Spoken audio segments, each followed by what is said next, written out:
मेरा नाम है सुबोध कुमार। ऐसे लोग मुझे सुबोध तिवारी के नाम से जानते हैं। मेरे कागज में सुबोध कुमार लिखा हुआ है। मेरे पिताजी के सरनेम में तिवारी है, इसलिए क्षेत्र में लोग मुझे सुबोध तिवारी के नाम से जानते हैं। तो पहली बात, आप सुबोध कुमार सुने तो या सुबोध तिवारी सुने तो उसमें किसी तरीके का कोई कंफ्यूजन नहीं रखिएगा। एक बात क्लियर। दूसरी बात, मैं अपना संक्षिप्त परिचय देता हूं। मैं आज से 25 वर्ष पहले अपना गांव, अपना शहर छोड़कर दिल्ली गया था रोजी रोजगार के तलाश में। कुछ वर्षों के संघर्ष के बाद जिंदगी में खुशहाली आ गई। मेरा कुछ व्यापार है पूरे हिंदुस्तान में और बहुत अच्छी जिंदगी में जी रहा था। मैं इतनी अच्छी जिंदगी जी रहा था कि शायद अगर मैं कोई डॉक्टर, कोई इंजीनियर, कोई बड़ा अधिकारी भी बन जाता तो मैं उस टाइम फ्रीडम और मनी फ्रीडम को नहीं जी पाता। उसी दरमियान आज से करीब 3 साल पहले 2 अक्टूबर 2022 को हमारे इस आदरणीय प्रशांत किशोर जी ने पदयात्रा की शुरुआत की और एक जन सुराज अभियान का मुहिम छेड़ा। मैं उस मुहिम से इतना प्रभावित हुआ कि मुझे ये लगा कि अब समय आ गया है कि मुझे अपने घर, अपने मिट्टी, अपने गांव पे लौटना चाहिए और वहां के लिए सोचना चाहिए, वहां के लिए कैसे तरक्की होगी ये काम करना चाहिए। मुझे कोई बुलाने के लिए जेएसपीटी के साथी ने नहीं आया था। मैं खुद प्रशांत जी के लोगों को कॉल करके सिवान में उनसे जाकर के मिला था, क्योंकि जब वो कल्याणपुर में आए थे उस समय मैं कुछ अपने व्यक्तिगत कारणों से हिंदुस्तान से बाहर मैं वियतनाम में था। जैसे मैं वियतनाम से लौटा तब तक उनकी काफिला आगे बढ़ गई थी, तो 2-4 दिन रुककर मैं आकर के प्रशांत जी से मिला। प्रशांत जी ने बहुत अच्छे से मुझे एंटरटेन किया और बोला कि आप जुड़ जाइए और काम करना शुरू कीजिए। मैं पार्टी से जुड़ गया, बहुत ज्यादा सक्रिय नहीं हो रहा था, मैं अपने व्यापार में था। लेकिन मेरी मुलाकात आदरणीय अजय कुमार द्विवेदी जी से हुई, जिनका आप सब लोग जानते हैं, जो सुराज के बहुत बड़े नेता हैं, अधिकारी हैं। उन्होंने मुझे काफी समझाया कि आप समय दीजिए और 2 अक्टूबर 2024 को पार्टी की गठन होने से पहले मैं पूरी तरीके से सक्रिय था। और जिस दिन 2 अक्टूबर 2024 को जन स्वराज पार्टी की गठन हुई, उस दिन मैं इसी दरवाजे पर से 5 बस और 25 छोटी गाड़ियां लेकर के पटना के, हम लोग मिलर स्कूल में थे ना, नहीं, वेटनरी कॉलेज में, पटना के वेटनरी कॉलेज में स्थापना अधिवेशन में गया हुआ था। और वहां से जो जन सुराज के लिए मैंने खून पसीना बहाना शुरू किया, 2 अक्टूबर 2024 से लेकर के आज कितना तारीख है? 14 नवंबर 2025, 14 अक्टूबर 2025, इस 1 साल और 13 दिनों में मैं अपने परिवार के साथ 4 दिन भी लगातार नहीं गुजारा हूं। मैं सिर्फ और सिर्फ जन सुराज की सेवा कर रहा हूं। और सेवा ही नहीं किया, इस तरह से सेवा किया कि जब आया था तो कल्याणपुर प्रखंड के अंदर, कल्याणपुर विधानसभा के अंदर जन सुराज वाले को कोई बैठने नहीं देना चाहते थे, कोई मिलना नहीं चाहता था। सबको जाकर समझाया। आप पता करिएगा, अशोक चमार नाम के एक व्यक्ति है जो आज हमारे अनुमंडल के प्रवक्ता हैं, उनके घर पे मैं कितनी बार गया। मैं जाता और उनको बोलता कि चाय पिलाइए। जब मैं उनको कहता कि जन सुराज में आइए तो बोलते थे आप किसी भी दल में ले चलिए, जन सुराज में नहीं जाऊंगा। लेकिन आज वो जन सुराज में प्रवक्ता है। ऐसी बहुत सारा मेहनत करने के बाद परिवार को सींचा। जन सुराज के जितनी भी गतिविधि पटना में हुई, सब में मैं पूरे जिला में अव्वल रहा हूँ। ये रिकॉर्ड प्रशांत किशोर जी के साथियों से, जन सुराज के सभी साथियों से आप ले सकते हैं। उसके बाद चुनाव का दौर आया। बिगुल बजा जनवरी में प्रशांत जी ने हम लोगों को, जब हमने नॉमिनेशन करा कि मैं एक यहां से विधानसभा का प्रत्याशी बनना चाहता हूं, उसके बाद सभी प्रत्याशियों की एक कार्यशाला की गई और कार्यशाला में प्रशांत जी ने सभी लोगों को बिठा करके कुछ समझाया था और ये एक मार्गदर्शिका दी गई थी, आप सब लोग देख रहे होंगे। और इस मार्गदर्शिका में जितने भी बात लिखे गए हैं, मुझे ये लगा कि उन बातों को मैं अगर पालन करूंगा अच्छे से करूंगा, नंबर 1 आऊंगा, तो मुझे निश्चित रूप से विधानसभा में प्रत्याशी बनाया जाएगा। और आप सभी मीडिया के साथी इस बात को भली भांति जानते हैं कि प्रशांत किशोर जी, जन स्वराज पार्टी और उनकी पूरी टीम ने कई बार मीडिया के माध्यम से ये बताया है कि जन स्वराज में प्रत्याशी बनने के क्या नियम है। और उसके बाद हमें टास्क दिया गया, और क्या क्या टास्क दिया गया वो मैं आपको बताता हूं। टास्क ये दिया गया कि आप सभी लोगों को जन स्वराज विस्तार कार्यक्रम करना। तो जन स्वराज विस्तार के कार्यक्रम में जन स्वराज जेएसपीटी के एक साथी थे मिस्टर कुंदन झा, उस समय यहाँ के जो मोतिहारी जिला देखते थे। टास्क दिया गया था कि 50 से 100 लोगों की सभा, 150 लोगों की सभा आपको रोज करनी है। और यही खड़े हो जाइए जरा, जयकिशन दास जी हैं, मैं 400-500 लोगों की सभाएं मैंने कितनी करी है, एक नहीं की है और रोज किया है। तो जो पहला टास्क मिला था कि आपको जन स्वराज विस्तार कार्यक्रम करना है और सदस्य बनाना है, और यही कुंदन झा जी मुझे बोलने वाले हैं कि पूरे जिला में आपने नंबर 1 काम किया है और उनका रिकॉर्ड जन स्वराज की पार्टी ऑफिस में होगा, आप लोग निकाल करके देख लीजिएगा। दूसरी बात, जब ये चीज खत्म हो गया तो पटना में जब तक हमारा जन स्वराज पार्टी का बिहार बदलाव रैली होना था तब तक ये कार्यक्रम चला। बिहार बदलाव रैली के बाद प्रशांत जी ने एक दूसरा कैंपेन स्टार्ट किया और उस कैंपेन का नाम दिया बिहार बदलाव यात्रा। और बिहार बदलाव यात्रा में फिर कहा गया कि आप लोग बिहार बदलाव जन स्वराज विस्तार के नाम से कार्यक्रम ना चला करके बिहार बदलाव यात्रा के नाम से कार्यक्रम चलाइए। और बिहार बदलाव यात्रा के कार्यक्रम में कल्याणपुर विधानसभा के 34 पंचायत में 300 से ज्यादा मैंने कार्यक्रम किए हैं। और वो जो 300 से ज्यादा कार्यक्रम किए हैं, आप बाकी सभी प्रत्याशियों का देख लीजिएगा। मैंने ये समियाना, ये टेंट, ये जनरेटर, ये पंखे सारा मैंने खरीदा, क्योंकि मैं कितना जगह पे लेकर के जाऊंगा, कितना मैं टेंट वाले से लूंगा। ये खरीद करके जब लोग आते थे और मेरे इस वेयर हाउस में देखते थे कि भरा पड़ा है पीली पीली कुर्सियां, तो लोगों ने मेरे से मजाक में बोला कि आपने टेंट का बिजनेस शुरू किया है क्या? मैंने बोला मैंने टेंट का बिजनेस नहीं शुरू किया है, मैंने कसम खाया है कि जन स्वराज को कल्याणपुर के हर घर में पहुंचा करके दम लूंगा। वहां से मेहनत शुरू किया, 300 से ज्यादा सभाएं की। और बाकी आज जिसको टिकट मिला है उनसे उनके सभाओं का तस्वीर मंगा लीजिएगा और मुझसे मेरे सभाओं का तस्वीर ले लीजिएगा, आपको पता लग जाएगा। साहब, तुलना तो 19 और 20 में की जाती है, 5 और 20 में तुलना नहीं की जा सकती। और जब 5 और 20 में तुलना होने लग जाए तो आपको आकर के ऐसे निर्णय लेने पड़ते हैं जिस निर्णय को लेने के लिए मुझे मजबूर किया गया है। उसके बाद एक और नया कार्यक्रम चलाया गया जिसमें चुनाव अभियान समिति की गठन हुई। चुनाव अभियान समिति प्रमंडल स्तर पे कमेटी बनाया गया, जिसमें कहीं कहीं पे अधिक जिलों को तो कहीं पे 2 जिलों को, चंपारण प्रमंडल में पूर्वी चंपारण और पश्चिमी चंपारण 2 जिले को मिलाकर के एक प्रमंडल बनाया गया, जिस प्रमंडल के संयोजक थे हमारे बहुत ही आदरणीय नेता श्री नंद किशोर कुशवाहा जी। मैं आप उनका नंबर दूंगा, आप लोग उनसे बात करिएगा, उनका इंटरव्यू लीजिएगा। और उस प्रमंडल कमेटी का वो संयोजक थे और उसमें कुछ लोग सदस्य थे, जिसमें मैं था और हमारे आदरणीय श्री रामशरण यादव जी थे। ये सब लोग उसके अंदर थे। और कार्यक्रम दिया गया कि सभी संभावित प्रत्याशी को 500 से अधिक संख्या की 5 सभाएं करनी है 1 महीने के अंदर। आज जिसको टिकट मिला है श्री मंतोष सहनी जी को, वहां पे सर आप गए हुए थे, संयोजक साहब आए थे, वहां पे 250 लोग नहीं थे। और मैंने जो भी सभाएं करी है उसमें 500 लोग किसी भी सभा में नहीं थे।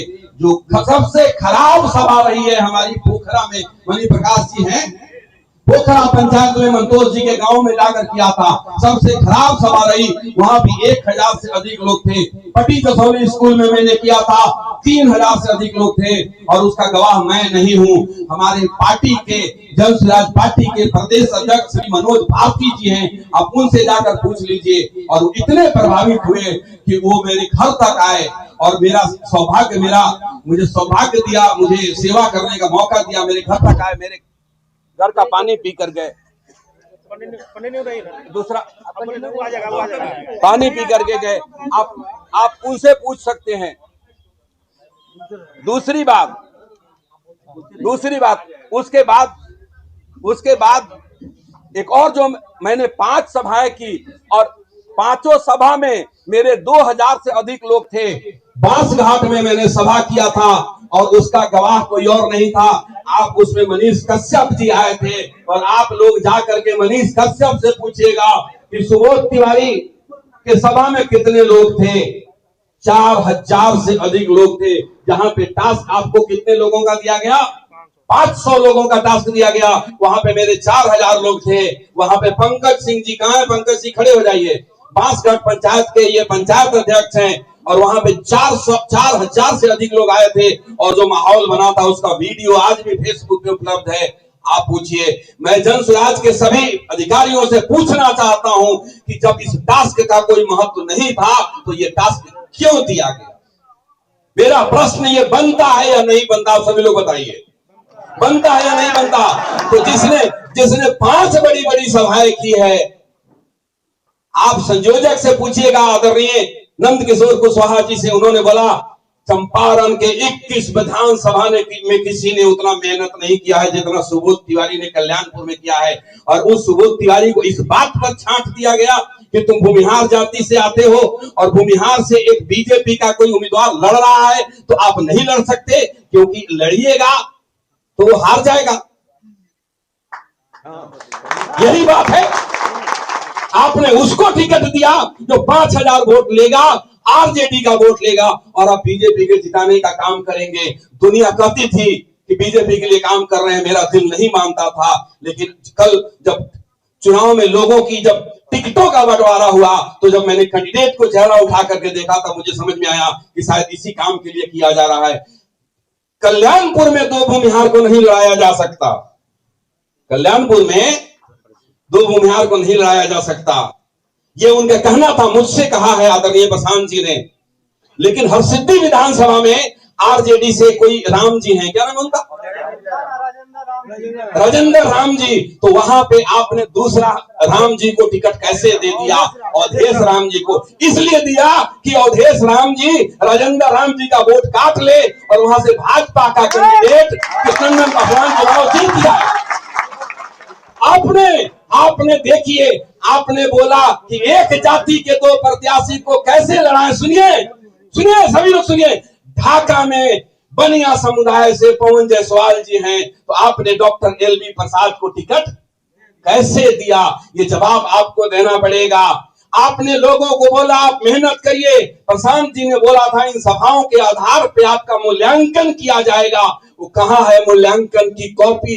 उसका नंबर आप सार्वजनिक कीजिए और बताइए कि आपके किस प्रत्याशी ने कितना मेहनत किया है और कितना मेहनत करने वालों को आपने टिकट दिया है। अगर मेरा प्रश्न गलत है तो मुझे पकड़ के जूता से मारिए, और सही है तो जनता के बीच आकर के इसका जवाब दीजिए।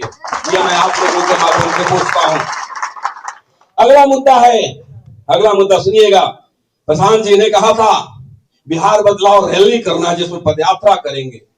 निर्देश आया, प्रभारी महोदय थे, इन्हीं के नेतृत्व में होना था। निर्देश आया कि जितने भी संभावित प्रत्याशी है कम से कम 5 गाड़ियां और 10-10, 20-20 मोटरसाइकिल लेकर के आए थे। 6 दिन का वो कार्यक्रम था। जिसको आज टिकट मिला है वो पहले दिन 2-3 गाड़ियों से थे, उसके बाद 1 गाड़ी लेकर के आते थे और सारा व्यवस्था मेरा, सारे लोग मेरे, 100 से अधिक मोटरसाइकिल वाले मेरे साथ होते थे और वो उसमें शामिल हो जाते थे और हमसे लड़ने लगते थे कि मुझे आगे रहना है, और हमने उनको आगे रहने दिया। अब बताइए इसमें नंबर किसको मिलना चाहिए, आप खुद जानिए। उसके बाद प्रशांत जी ने कहा था जो वोटिंग की प्रक्रिया होगी, संस्थापक सदस्यों की वोटिंग होगी, तो संस्थापक सदस्यों की वोटिंग के लिए कल्याणपुर के कल्याणी मंदिर पर वोटिंग के लिए सब लोग इकट्ठा हुए थे कि वोटिंग नहीं होगी, उनके ध्वनि मत लिया जाएगा। जिस प्रत्याशी के पक्ष में जितने ज्यादा लोग ताली बजाएंगे, ये मान लिया जाएगा कि लोग उनके लिए उनको समर्थन कर रहे हैं।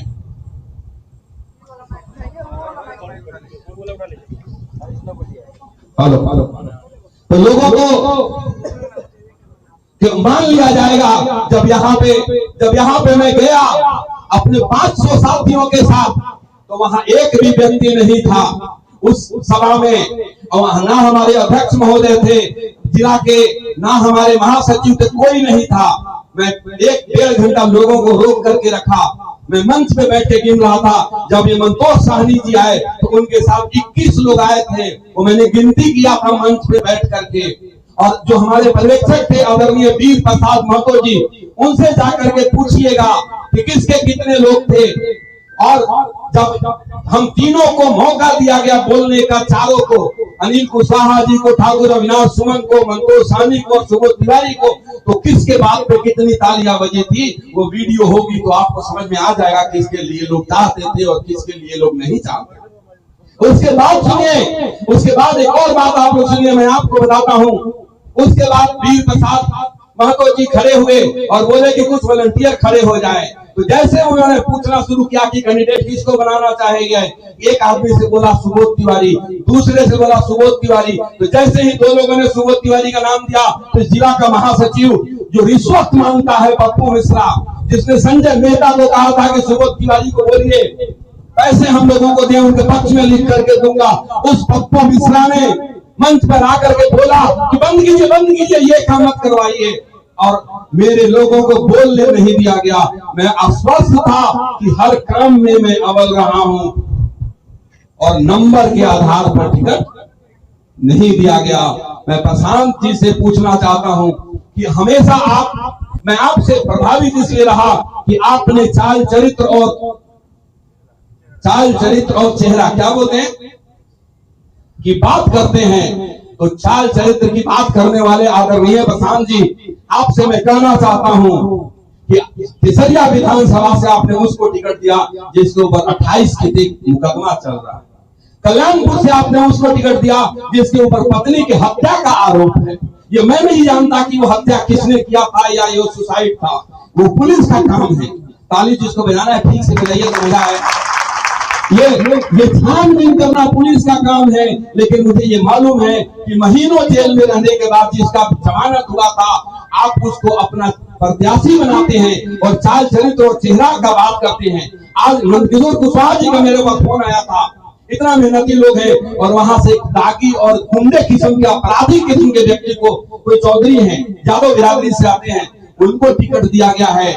मैं सबका नाम पे खौफ लेकर के डरता नहीं हूं। मैं कल जब मैं बात कर रहा था प्रशांत जी से, तो उन्होंने बोला ऊंची आवाज में मुझे डराने की कोशिश करते हैं। मैं डरता मोदी से भी नहीं हूं। तो मैंने बोला आप मोदी से नहीं डरते, मैं डरता जमराज से भी नहीं हूं, और मैं सबके बारे में बोलता हूं। कल कुछ मीडिया के साथी बोल रहे थे कि आप ऐसे बोलते हैं आपकी कोई हत्या करवा देगा, तब मैंने बोला हत्या करवा देगा तो इससे अच्छी तो कोई बात ही नहीं हो सकती। 1000 सुबोध कुमार उठ करके खड़ा हो जाएगा और बिहार में बदलाव लेकर के आएगा। आदरणीय प्रशांत किशोर जी से मैं कहना चाहता हूं कि जब मैं राजनीति में सिर्फ इसलिए आया कि आपके 5 जो आपने काम बताए थे कि मैं 5 बिहार में ये काम करूंगा, इसके लिए मैं राजनीति में कदम रखा था। ऐसो आराम की जिंदगी छोड़कर आया। अब सभी मीडिया के साथियों को कहता हूं, मैं विधानसभा चुनाव इसलिए नहीं लड़ने आया कि विधानसभा चुनाव लड़के मुझे पैसे कमाना है। मैं ऑनलाइन फिर से कहता हूं कि एक विधायक 20 वर्षों में जितना पैसा कमाएगा उससे कहीं अधिक ईश्वर ने मुझे दे रखा है, तो मैंने अपने मेहनत से कमाया। तो मैं अपना पसीना आकर के गांव में इसलिए नहीं बहा रहा हूं कि मुझे चोरी करना है, मुझे दलाली करना है। मुझे लगा एक जयप्रकाश नारायण के बाद दूसरा पुरुष अवतरित हुआ है। मैंने मंच पर बोला था कोटवा में, यदा यदा ही धर्मस्य ग्लानिर्भवति भारत अभ्युत्थानम् धर्मस्य तदात्मानं सृजाम्यहम् परित्राणाय साधूनां विनाशाय च दुष्कृतां धर्म संस्थापनार्थाय संभवामि युगे युगे। और मैंने उपमा दी थी प्रशांत जी को कि अधर्मियों को मिटाने के लिए प्रशांत किशोर का उदय हुआ है। इस विश्वास के साथ जुड़ा था, इतना विश्वास किया था। लेकिन मुझे ये नहीं मालूम था कि टिकट के बंटवारे के समय अन्याय किया जाएगा। मुझे ये नहीं मालूम था कि इस बात पे हटा दिया जाएगा कि मेरे चुनाव लड़ने से भाजपा के कैंडिडेट को नुकसान होगा, तो उसको नुकसान नहीं होना चाहिए, इसलिए मेरा टिकट काट दिया गया।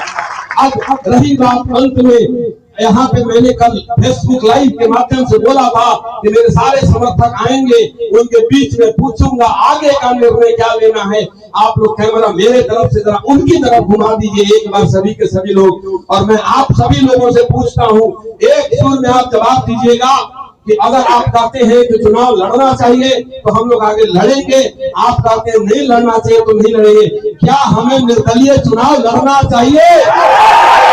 क्या हमें चुनाव लड़ना चाहिए?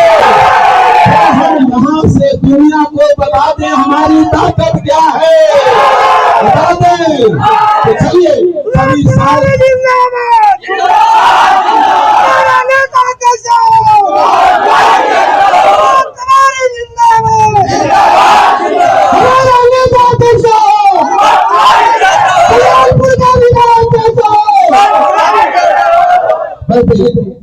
सभी लोग सुनिए।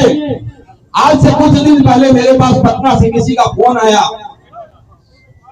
फोन वाले रुके, पटना से किसी का कॉल आया, मुझे बुलाया गया, बोला आपका टिकट ऑलमोस्ट फाइनल है, आप चुनाव जीतने के लिए क्या क्या कर सकते हैं। और जो जो बताया गया उसके आधार पर मैंने 50 लाख रुपए का मटेरियल प्रिंट कराया हूँ। कुछ सैंपल आपके यहाँ दिखा रहा हूँ कैमरा के ऊपर।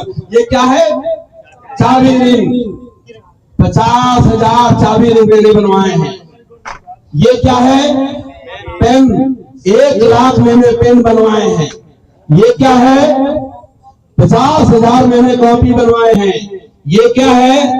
स्टिकर, 40,000 50,000 मैंने स्टिकर बनवाए हैं। ये है टी शर्ट, जन स्वराज का हजारों की संख्या में बनवाया है कि जिस दिन बाइक रैली करेंगे हमारे सारे लोग जन स्वराज की टी शर्ट पहनेंगे और पूरा विधानसभा जन स्वराज में दिखेगा।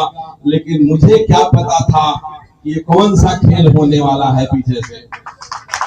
जब मैं कल आया तो मेरे लोग उदास थे, मेरे लोग मायूस थे, मेरे लोग निराश थे। मैंने बोला आपको निराश होने की कोई जरूरत नहीं है, आपको उदास रहने की कोई जरूरत नहीं है, आपको मायूस होने की कोई जरूरत नहीं है। ये होर्डिंग बनवाए हैं कितने, ये छोड़िए, ये ऐसे तो पिछले 1 साल से मैं करते आ रहा हूँ, इन चीजों की गिनती नहीं है। लोग निराश थे तो मैंने सबको एक बात कही थी, आज सभी को कहता हूँ और मीडिया के माध्यम से पूरे बिहार के लोगों को कहता हूँ, मम इच्छा नास्ति दैव इच्छा प्रबलम। ईश्वर की इच्छा सर्वोपरि है। श्री रामचंद्र के लिए अयोध्या को सजाया गया था कि श्री रामचंद्र को कल राजा बनाया जाएगा और कल अगले दिन राज तिलक होनी थी और उनको वनवास जाना पड़ गया। लोग घबरा गए, सुनिए सुनिए, अभी ताली मत बजाइए। लोग घबरा गए कि ऐसा हो गया, राम जी बन चले गए। लेकिन साथियों, अगर वो श्री रामचंद्र वनवास नहीं जाते तो राजा राम कहलाते और वो वनवास गए, इसलिए भगवान श्री राम कहलाते। अगर मुझे जन स्वराज का टिकट मिलता तो मैं जन स्वराज का एक विधायक बन के रह जाता। अब निर्दलीय लड़ूंगा। कल से हर पार्टी का ऑफर मेरे पास आया है, मेरे व्हाट्सएप में मैसेज पड़ा हुआ है, इस पार्टी से लड़ जाइए, इस पार्टी से लड़ जाइए, इस पार्टी से लड़ जाइए।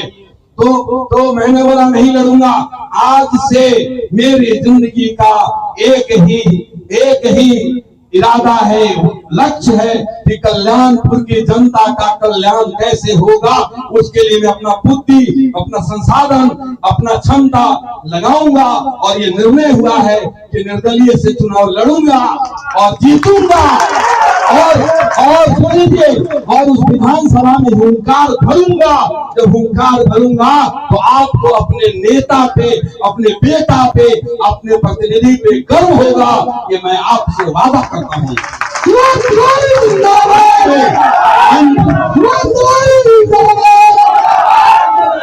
अंत में एक बात और, हमारे साथियों ने कल नारा दे दिया, क्या बोले? सब